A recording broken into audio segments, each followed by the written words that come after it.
Be abejo, sudėtingas startas šiam žirgui bus šiame užbėgime. Na ir startas duotas.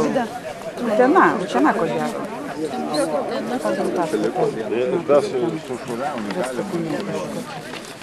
Tai kol kas priekyje ir be abejo yra natūralu, kadangi, kaip jau minėjau, Verdžio Opera yra oficialus lyderis šiame sezone, bėgant 1600 metrų distancijoje, būtent dviemečių kumelaičių grupėje.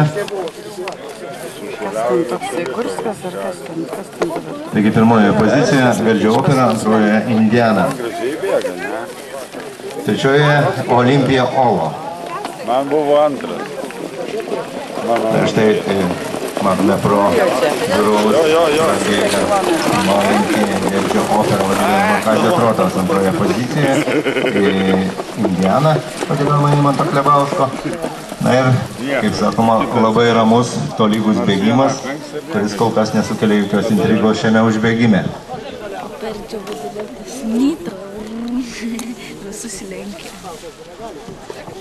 Na ir matome, koks yra žirgų pasiskirstimas hipodromo atake, o tai reiškia, kad tikrai daugelis žirgų neturi tos varžybinės patirties ir, kaip matome, visiškai yra distancijoje pasiskirstimas tolygus pagal pajėgumą. Pajėgiausia kol kas yra Verdžio Opera ir tai natūralu, kaip jau minėjau, 4 užbėgimai šiame sezone ir 4 pirmosios vietos yra iškovotas būtent